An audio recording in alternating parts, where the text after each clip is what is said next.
Assalamualaikum warahmatullahi wabarakatuh. Jumpa lagi kita di Ngopas, ngobrol pendidikan santuy.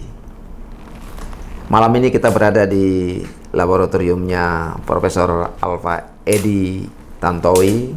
Ini salah satu profesor yang senior di sini, dan beliau ini memimpin riset and development dalam bidang yang luar biasa dibutuhkan oleh kehidupan, stent ring jantung, Pak ya, yang produknya ini luar biasa.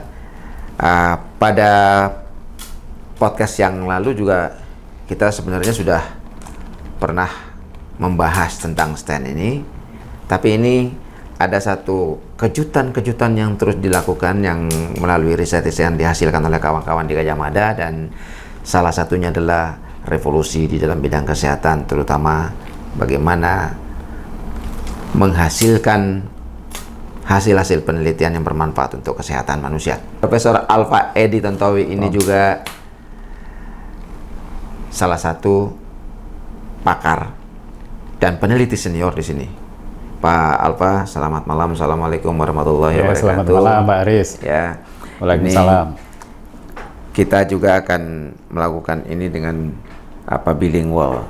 Jadi Pak Alfa nanti menjelaskan juga dalam bahasa asing ya, karena ini kawan-kawan di luar sana itu banyak juga yang minta untuk dijelaskan bagaimana sih Gajah Mada melakukan penelitian ini dan bagaimana hasil-hasilnya sudah sejauh mana, apakah ini sudah dilakukan produksi massal dan bagaimana mendapatkan produk ini. Nah, ini yang saya kira nanti juga bisa menjawab ya, bagaimana kita memberikan satu penjelasan yang gamblang. Prof. Alfa, kalau kita kembali lihat kepada berbagai proses penelitian yang dilakukan di Indonesia ini dulu nih, ini kan banyak sekali anggaran. Kalau dari sisi riset lah, mungkin dari sisi anggaran secara besaran anggaran itu terlalu kecil untuk riset yang kita lakukan di Indonesia secara umum. Tapi untuk beberapa hal mungkin itu anggaran itu cukup besar, tetapi kalau diimplementasikan masih kurang. Nah, menurut Profesor Alfa ini apa sebenarnya sih yang terjadi dengan R&D yang ada di Indonesia? Kalau melihat sebuah produk itu kan dilahirkan bisa berasal dari hasil riset ya, dari hasil riset atau R&D lah, dari R&D. Dan prosesnya panjang, mulai dari R&D, kemudian teknologi yang dihasilkan, kemudian baru masuk ke daerah-daerah komersial. Dan saat ini di pasar Indonesia, kalau kita balik dari belakang ke depan, kita melihat pasar Indonesia itu sekarang kan dipenuhi produk impor. Nah, produk impor itu terjadi seperti ini, kenapa? Karena ya di dalam negeri kita itu sebagian memang sudah siap, tapi sebagian memang belum siap. Kesiapan inilah yang itu memang perlu difasilitasi oleh pemerintah dalam konteks ini. Karena apa? Karena kalau kita gantungkan pada swasta, itu tidak mungkin mereka itu menyisihkan uangnya untuk R&D. Dan memang di Indonesia tidak banyak perusahaan yang menyisihkan budgetnya untuk R&D. Nah, situasi seperti itulah yang itu tanggung jawab pemerintah akhirnya, bahwa R&D itu ditanggung oleh pemerintah. Dan sekarang di Indonesia itu kan banyak ada beberapa sumber pendanaan untuk riset itu. Misalnya kalau di lingkungan perguruan tinggi ya itu Kementerian Pendidikan. Kemudian juga ada BRIN sekarang itu. Kemudian juga ada LPDP. Nah, di antara dana yang ada sekarang kalau di pendidikan itu yang lewat Kedereka misalnya, itu dananya sudah mendekati dengan LPDP. Tapi LPDP masih paling tinggi. Itu setiap topik atau satu topik itu per tahun itu kan 2M maksimum. Maksimum pro ya. Jadi riset produktif. Jadi riset-riset yang sudah kalau kita kategorikan dengan teknologi readiness level TRL ya. TRL-nya sudah riset terapan lah gitu ya. Iya, riset terapan dengan TRL-nya kira-kira 789 lah. 9 itu sudah masuk lini produksi. Dan TRL 9 ini kemudian harus bermitra dengan industri. Tetapi di sini ada celahnya. Kalau riset-riset yang frontier riset yang advance, industri dalam negerinya belum ada, ini akses dana itu nggak bisa. Ini yang bolongnya. Ya. Nah, di UGM, bagian-bagian yang itu kemudian karena nggak ada mitranya, kemudian develop startup. Oke. Nah, nggak ada mitra gimana? Ya startup. Tetapi membangun startup itu ternyata tidak mudah, yang basisnya non-IT ya. Iya. Misalnya kayak ini, kayak produk berkesehatan, itu berat. Ya, beratnya kenapa? Karena ini tadi kan produk-produk ada produk impor yang masuk di pasar kita. Kita riset sampai berdarah-darah, kemudian menghasilkan produk juga sama. Itu respon market belum tentu itu kemudian langsung menerima. Banyak hal, dan di dunia digital saat ini itu berat karena medsos itu sangat-sangat sebagai alat provokasi yang luar biasa. Meskipun produk kita ya, produk dari saintis kita, dari inovator Indonesia itu dari sisi saintifiknya bagus, itu tidak serta-merta kemudian mulus di market Indonesia. Ya kan ini menarik Pak gitu. Alfa. Jadi kalau kita bicara tentang produk kesehatan, ini kan di Indonesia sendiri kan biaya kesehatan sangat tinggi ya. Sangat tinggi. Sangat tinggi. Yang sebenarnya bisa ditekan lebih rendah lagi. Nah, sebenarnya yang membuat apa namanya biaya kesehatan tinggi itu apa sebenarnya? Nah, sekarang contoh saja ya.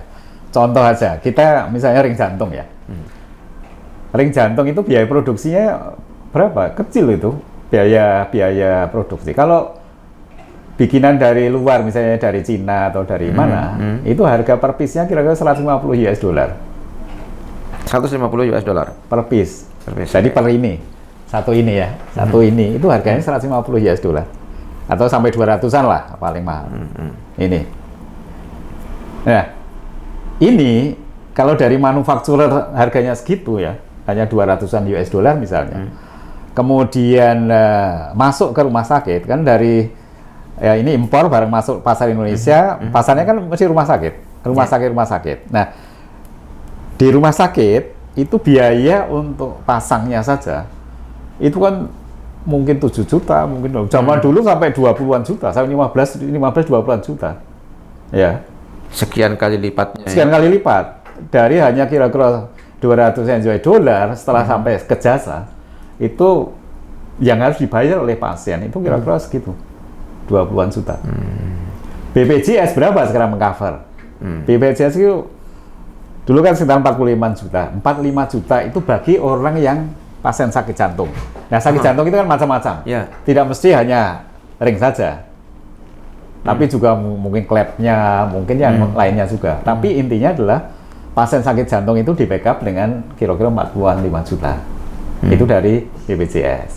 Nah, sekarang kalau kita telusur mulai dari user di sini ada jasa untuk pasang sampai ini per piece. Itu kan jauh banget. Ini eksponensial ini. Ini harga manufacturer segini, setelah jasanya ada di sini. Artinya lebih numpuk di biaya jasa ya. Biaya di non manufacturing. Itu. Nah, dan di pasar Indonesia itu kan hampir semua produk ring jantung itu kan itu impor semua. Masalah quality tidak jauh beda antara satu dengan merek satu dengan merek yang lain. Itu juga jauh beda itu. Acceptable semua. Nah, ini saya kira yang perlu mendapat koreksi bahwa kawan-kawan di perguruan tinggi seperti di Gajah Mada juga ini kan sudah menghasilkan banyak hasil riset terkait dengan ini yang sama. Nah, ada penelitian dari kawan-kawan yang yang terkait dengan pemanfaatan ini nggak? Misalnya kenapa ini tidak bisa dimanfaatkan, kenapa yang ini malah lebih banyak kita bergantung kepada impor gitu Pak? Nah, produk itu kan ada dua macam. Kita mau develop produk itu sebagai follower atau sebagai pionir Pak.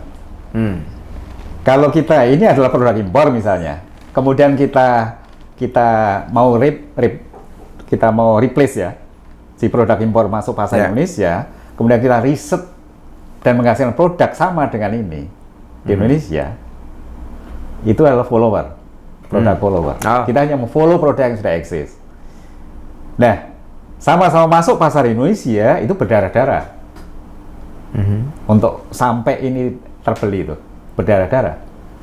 Jadi kalau nggak ada satu regulasi yang menyokong bahwa user Indonesia itu juga harus pakai produk dalam negeri, itu memang susah. Nah, sekarang risetnya apa? Risetnya, kalau kita risetnya hanya memfollow ini dan hasilnya sama atau syukur itu bisa lebih, itu sih ada competitiveness-nya. Tetapi kalau enggak, sudah berdarah sekian, misalnya 3 tahunan riset, dananya sekian M, tapi sampai market nggak diterima market, itu banyak yang terjadi di Indonesia. Nah, sekarang kita risetnya apa? Risetnya kita memperbaiki ini ya.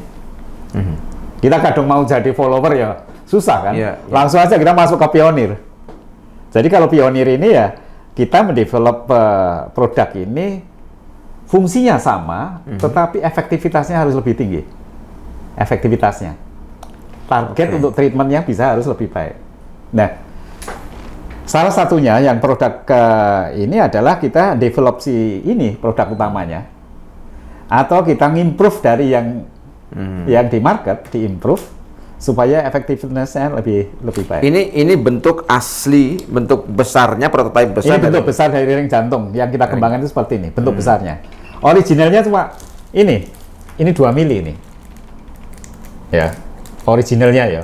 Ini yang komersial. Ini sudah saya kembangkan itu. Sudah saya kembangkan. Ini kira-kira 3 mili. Aslinya ini aslinya. Ya, aslinya ini cuma ini. Kita nggak bisa lihat jelas ini. Ya, mikron ya. Diameternya cuma 1 mili.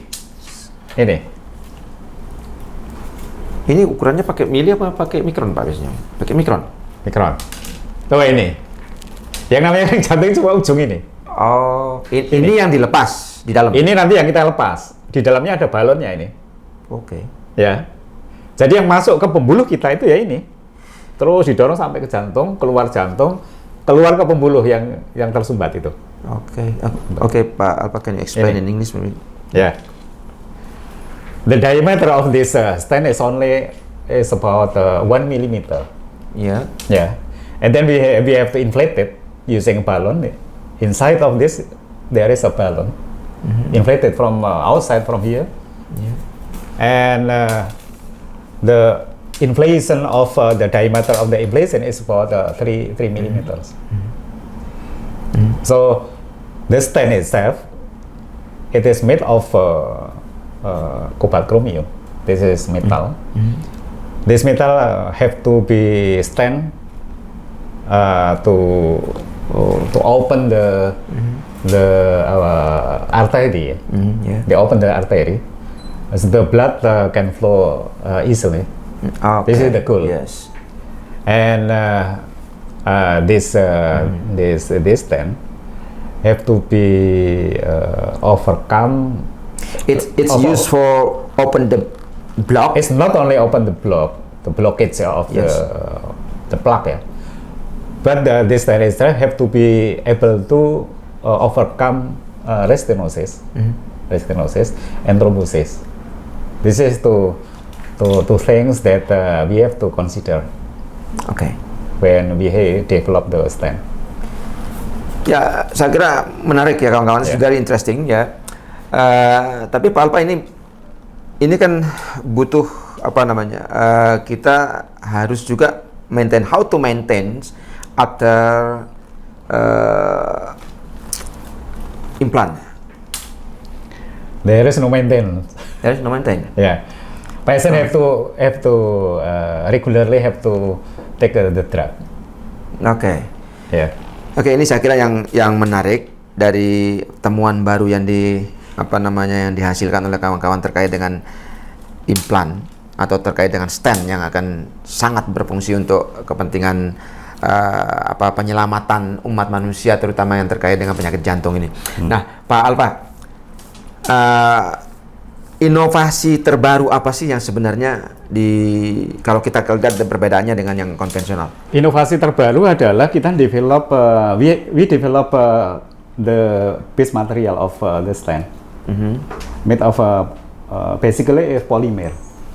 Polimer. Yes, polymer. Yeah. The why we have to use the polymer, because the polymer can be degrade Yes. or bioabsorbable. Bioabsorbable means that the material can be absorbed by the tissue, the artery tissue.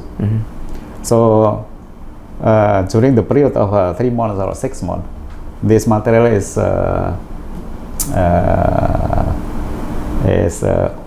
the totality of the material is vanished. Yeah, is absorbed by the tissue.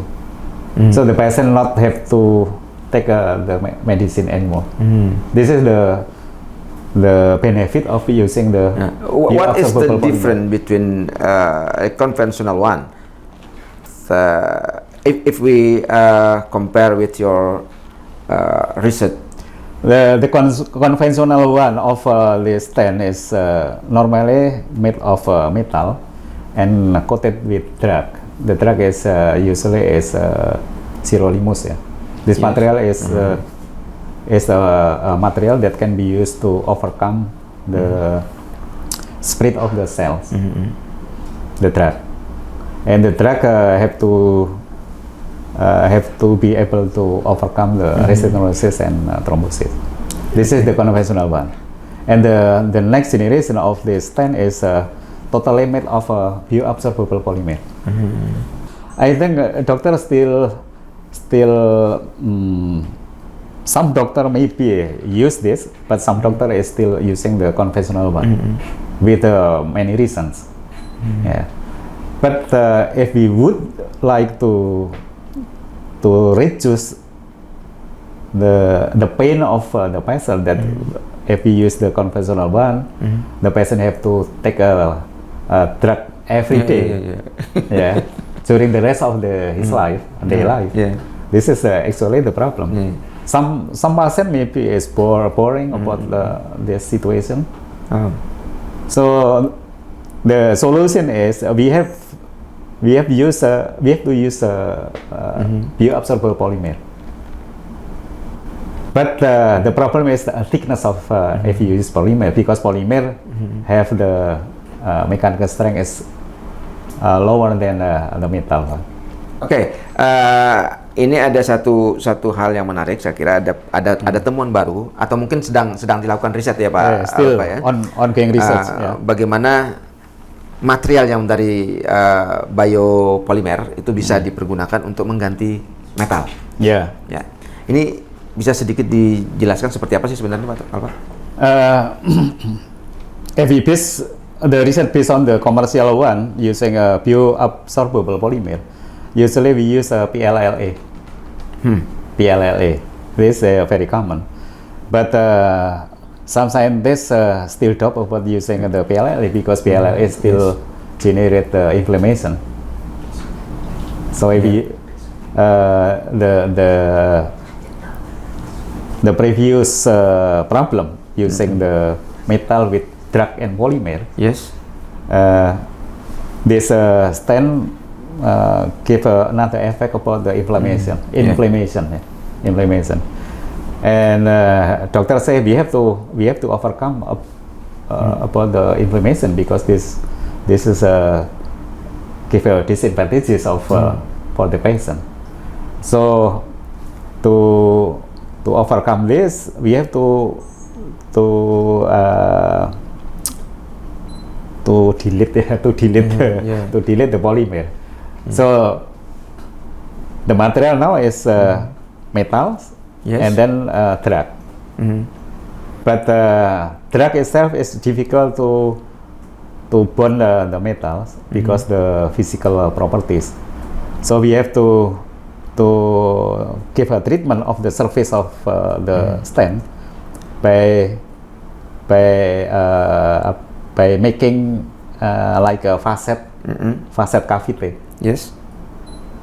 But the prices can be higher. Yeah. If you use it because this is costly. Costly, yes. Yeah, costly. But no, in market there is any market. Even this is the price is quite high. This is the problem of the existing of the polymer now is solved. Yeah. But the cost of this metal with drug is quite high. Do you think the budget for research is enough, or still? If you're talking about the budget, LPDP gave us about maximum is 2 million about the scheme of the RISPRO. It's about 2 million per year per topic. It's very small. No, it's enough. I think it's enough just for this. Yeah. Yes. But if we're talking about the budget, we use the budget not only for the research, but we have to buy equipment. It's not enough. It's too small. Small. So I think if like LPDP or other funding resources, I think we have to ask the government to provide more money to provide equipment. Yeah. Some equipment is already exist in Indonesian market, but the higher technology of the equipment is still in the overseas. Ya, So we have to import it. Pak, kalau ini kan kalau kita bicara tadi sangat-sangat tinggi ya. Kita kembali ke biaya kesehatan tadi. Yeah. Ada nggak upaya untuk apa namanya membuat itu lower? It is possible to get the lower cost, yeah. Lower cost, yes. Because if we start from the manufacturing itself, the price is very low. Yeah. Yeah. Let's say one piece of the stand, the current stand, yeah, current stand. I mean, current stand made of metals and then coating with drug. And inside of the medium of between the drug and the metal, there is polymer. The price is now is very low. Yeah. Let's say the price maybe is about 4 million or 5 million rupiah per piece. Yeah. But how much money the patient have to pay? I think it's higher than this. Maybe it's about probably now is maybe 7 million or 9 million. It depend on the hospital, because one hospital and another hospital is different price. Yeah. Maybe in Jogja, like Sarjito, I think the lowest price, I think. The lowest price in Indonesia? Lowest price compared to other hospitals. Yeah. Or maybe in Yeah. Gadjah Mada University Hospital, right? In the Sarjito, because Sarjito is there is any center for Oh, okay. heart disease. Yeah. Pak Alfa, ini kan proses yang luar biasa ya. Artinya ini sangat keras usaha kawan-kawan untuk melakukan riset ini, dan saya pikir juga sudah waktunya untuk diberikan apresiasi. Nah, menurut Prof Alfa ini sebenarnya apa sih yang harus dilakukan untuk terus mendorong inovasi-inovasi yang dilakukan terutama di kawan-kawan di sini? Sebenarnya kalau dari si scientific ya, scientech ya, scientech itu tidak banyak masalah sebenarnya. Tidak masalah. Yang banyak masalah itu bagaimana membawa produk itu masuk ke market. Even market dalam negeri ya. Yeah. It's very difficult, it's very hard. Artinya butuh semacam political will dari pemerintah Yes, exactly. untuk menggait. Betul, masuk. betul. Jadi kalau dari sisi scientific and teknologinya itu nggak masalah lah, nggak masalah. Lalu sekarang dengan dana yang 2M-an misalnya dari LPDP misalnya, itu cukup untuk biaya riset ya. Ya. Nah, tetapi kalau kurva riset itu kan seperti ini. Ini adalah kurva sebelah sini adalah scientific, akademik ya. Yang sebelah kanan itu adalah bisnis. Di sini di transisi ini itu adalah inkubasi dan akselerator itu. Supaya nanti masuk ke bisnis itu bisa survive. Nah, disinilah ini yang berat. Dan tidak banyak yang berani atau mau ngambil risiko. Swasta sama sekali nggak mau ngambil risiko. Sekarang ada skema-skema dana riset, RISPRO misalnya LPDP. LPDP kan mau masuk ke wilayah ini. Iya. Ya. Tetapi mau LBDP atau Kedereka atau sumber-sumber riset funding yang lain itu stop di sini. Maunya mereka adalah mau masuk ke kanan tuh serahkan ke mitra. Ya, masukkan mitra. Sementara saat kita bantingan funding ya, kita bantingan dana, kita memberikan cash yang kita disupport dari peneliti ini disupport oleh government kita. Cash. Ya, sekian M. Mitra industri kita itu hanya 10%, in kind lagi. Lah kalau in kind, kalau ini sudah selesai proyek ini, mereka tidak serta-merta kemudian mau untuk mengkomersialkan. Ini masalahnya. Ya, butuh proses panjang lagi ya. Nah, dengan berbagai alasan mereka pada umumnya itu karena proses panjang. Karena memang ini itu adalah company atau perusahaan-perusahaan atau industri-industri yang notabene dia sudah punya produk sendiri. Sebagai mitra tadi, dia punya produk sendiri. Kita melakukan riset itu untuk develop produk baru. Yang tadi di kurva S tadi, yang sebelah kanan itu risiko gagal tinggi. Let's say di Indonesia ya, kita membawa produk inovasi, mau masuk market, kita ketemu regulasi. Semua perizinan harus lolos. Setelah lolos itu kemudian mau masuk market di hutan belantara market Indonesia ini, kita ketemu produk impor. Kemudian ada medsos. Dan kita tahu medsos itu atas nama lembaga konsumen atau whatever, dia mewakili konsumen. Dia bilang kalau dia nggak mau bilang ini produk ini tidak bagus, meskipun mereka seringkali tidak berdasarkan data ya, karena tidak pakai data kan. Tapi ini akan membawa opini market ini akan tidak mau beli. Ya, contoh yang sekarang ini kan Jinus ya. Nah, yang Jinus ya. Jinus. Dari saintisnya bagus, dari scientific datanya bagus. Tapi begitu bawa ke market, karena ada kompetitor misalnya antigen dan jenisnya, itu kan perlu impor semua itu. Nah, sekarang regulator kita akan berpihak ke sini apa enggak? Itu tergantung siapa yang memberi keuntungan gitu ya. Bisa juga seperti itu. Ini sudah wilayah dagang ya, sudah wilayah dagang. Jadi sekarang yang kita butuhkan itu adalah regulasi yang akan mensupport. Misalnya begini, kalau itu adalah lembaga pemerintah, butuh pelatihan itu harus beli produk dalam negeri, berapapun harganya. Harganya mesti lebih mahal, kemungkinan lebih mahal daripada produk impor. Jadi kalau mau memandirikan industri kita, mau menguatkan industri kita, tentunya adalah komitmen beli produk dalam negeri itu menjadi penting. Dan itu sudah didorong oleh Presiden kan, Pak? Sudah didorong, tetapi law enforcement-nya kurang. Law enforcement, Pak. Dan banyak contoh, tidak hanya untuk produk kesehatan saja, tapi produk-produk yang lain itu juga sama.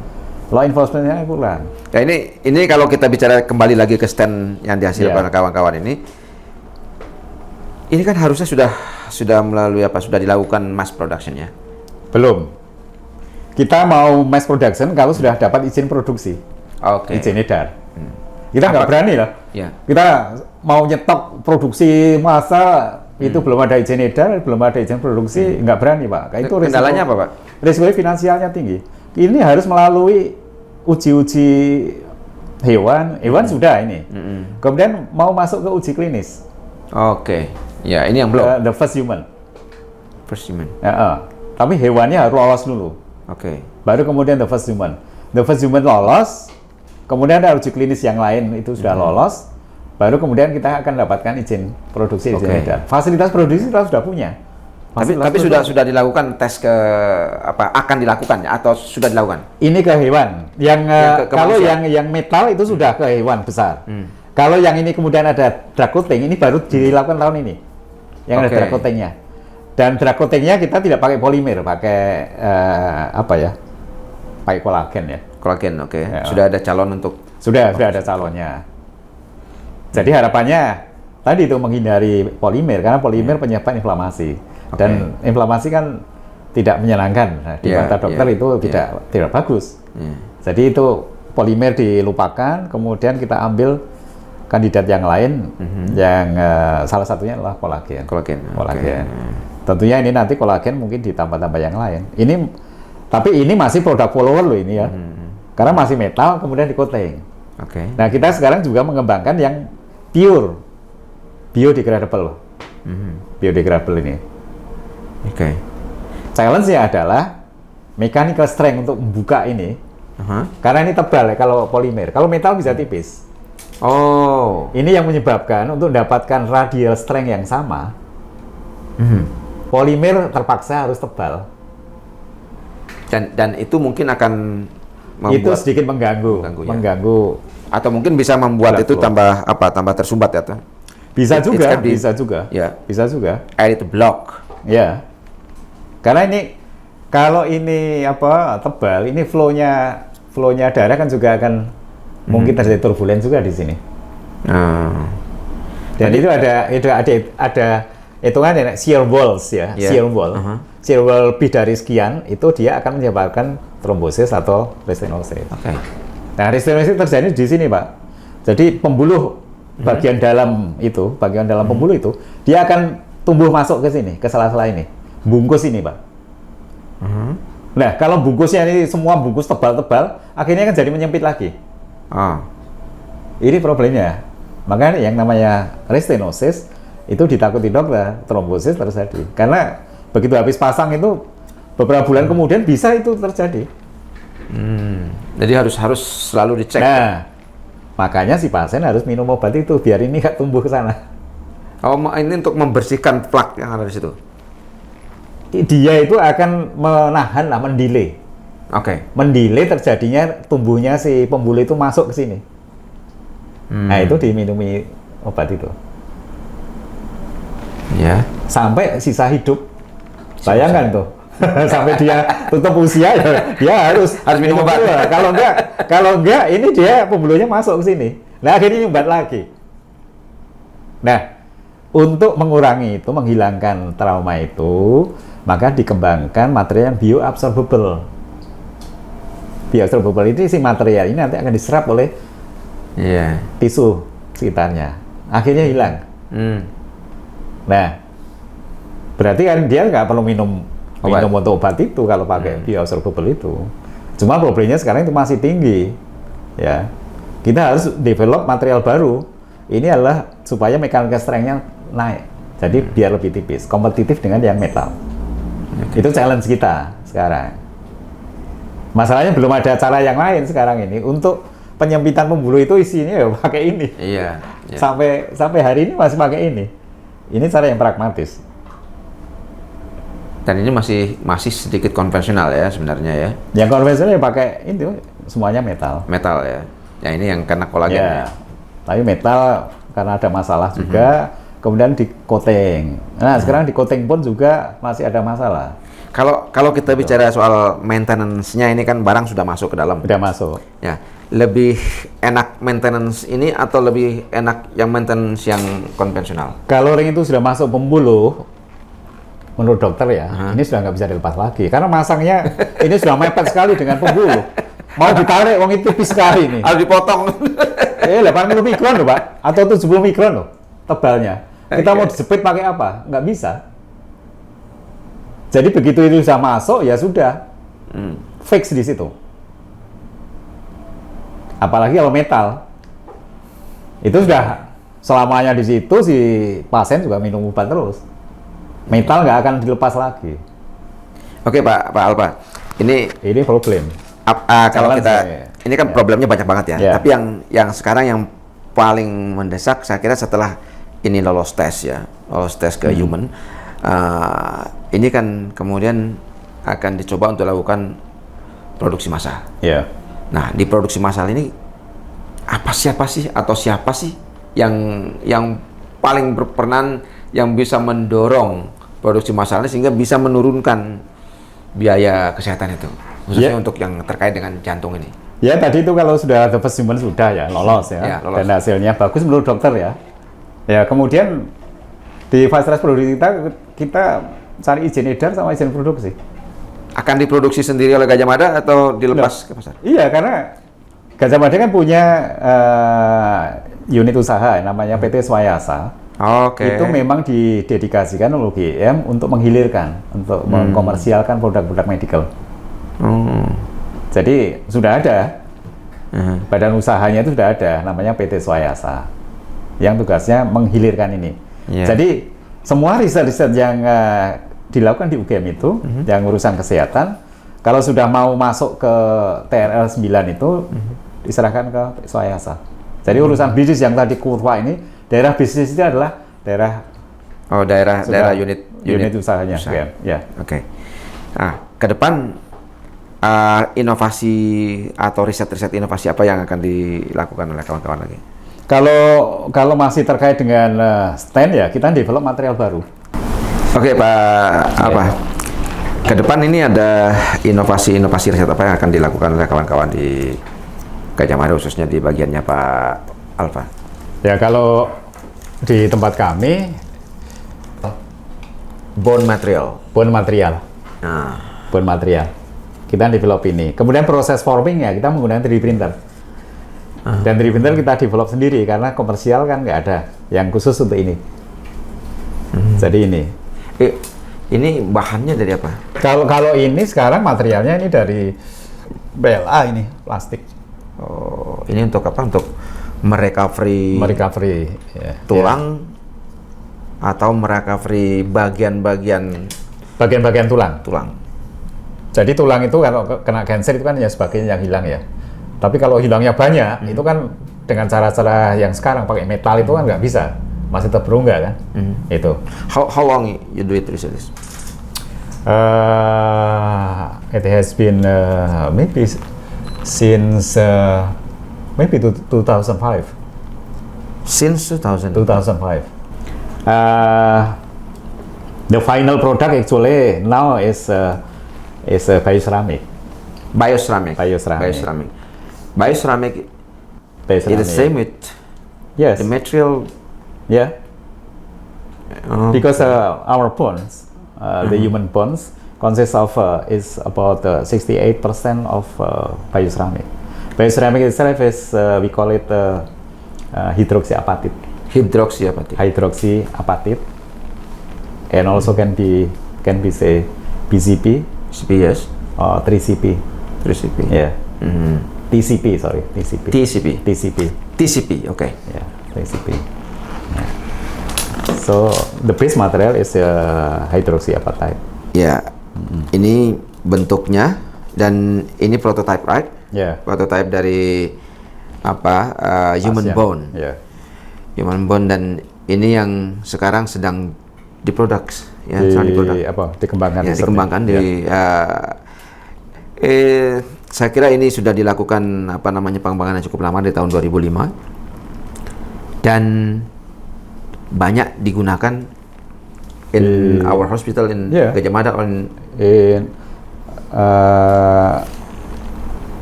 if the material itself, yes. The basic material like hydroxyapatite, this is already commercial. Okay. In Swayasa, we have the similar product. We call it Gamaca, Gajah Mada, CHA, calcium hydroxyapatite. Okay. Actually the similar this one. Ini untuk dipergunakan untuk melakukan recovery, misalnya untuk tulang yang rusak, untuk reconstruction of the bone. Restoration, sorry. Ini misalnya tulang yang sudah hancur atau yang terkena cancer. Nah, terkait dengan ini, apakah ada satu upaya untuk melakukan pemasaran gitu yang secara umum atau lebih besar gitu? Tidak hanya melalui marketplace tadi. Yeah, because the research is under Gajah Mada, Universitas Gajah Mada. So the whole research related with medical devices or healthcare, the commercialization is be given to PT Swayasa. PT Swayasa. Yeah. Oke. Nah, jadi kawan-kawan, Ini ada 2 riset yang paling bagus dilakukan di Gajah Mada dan ini menjadi unggulan ya Pak ya. Ya. Yang satu adalah stent. Stent ini Cardio stand ya. cardio stent. Cardio stand. Cardio stent dan satu lagi adalah apa namanya ini? Bone material. Bone material, human bone material. Ya. Ya, ini saya kira sudah dikembangkan dan banyak dipergunakan untuk melakukan rekonstruksi tulang, baik itu yang diakibatkan oleh satu crash atau kecelakaan maupun yang diakibatkan dari cancer. Yeah. Ya, cancer. Yeah, we can say due to cancer or accident or similar to that. Ya, ini saya kira akan sangat bagus dan kawan-kawan industri, kawan-kawan yang membutuhkan atau sahabat yang membutuhkan baik itu terkait dengan rekonstruksi tulang maupun yang terkait dengan stent ini atau ring jantung ini bisa langsung ke Gajah Mada juga bisa, atau bisa juga ke Sarjito ya Pak ya. Sarjito di Yogyakarta, Sarjito Hospital. Atau kalau ada mahasiswa yang tertarik atau student-student di mana saja kalau tertarik untuk riset ini, datang aja ke UGM. Ya, ini di Gajah Mada luar biasa. Jadi kawan-kawan yang mau riset tentang tulang, riset tentang stent, itu silakan di Research and Development Gajah Mada University. Di mana Pak alamatnya Pak? Alamatnya di Jalan Grafika 2. Di Jalan Grafika 2. Ya, Fakultas Teknik. Fakultas UGM. Teknik UGM, khususnya di Teknik Industri. Oke Pak Alfa, ada yang ingin Bapak sampaikan terkait dengan riset ini, pemanfaatan riset ini, kemudian rencana-rencana kita ke depan untuk mengembangkan riset yang lebih produktif, yang lebih bermanfaat untuk umat manusia. Ya, oke. Kita di Indonesia itu kan kaya, kaya material alam ya, kaya material alam. Oleh karena itu sebaiknya riset-riset kita base-nya adalah base material alam yang kita miliki, sehingga sustainability-nya tinggi. Jadi kalau kita basisnya dari material alam kita untuk misalnya salah satunya misalnya untuk healthcare misalnya, maka kita tidak banyak tergantung dengan negara-negara lain, sehingga kita bisa berdaulat kesehatan, berdaulat industri, ya. Dan ini butuh disupport oleh regulasi-regulasi yang mendukung untuk cinta produk dalam negeri. Tidak hanya slogan saja, tetapi kita harus ada tekanan yang lebih kencang, ada kerja nyata, supaya R&D kita dalam negeri maju, SDM yang terkait dengan R&D juga semakin berkembang, semakin banyak. Itu bagus untuk Indonesia. Kemudian industri kita dalam negeri juga berkembang. Ya, kita dengan market kita 270-an juta penduduk Indonesia ini sudah luar biasa. Kita ngopeni market dalam negeri aja sudah luar biasa. Sudah hidup lah ya. Sudah hidup. Jadi kalau kita sudah seperti itu, baru kalau memang ada turahan ya, itu baru kita ekspor keluar ya. Ya, gitu. Kira-kira itu intinya adalah untuk kedaulatan industri Indonesia. You want to say something in English? I think Indonesia has quite lots of natural material that can be used to develop any product that useful for healthcare or useful for any other applications. And we have to proud about Indonesia, and based on this material we can develop and we can use to be applied in industry. And based on this, Indonesian industry can develop a very good develop.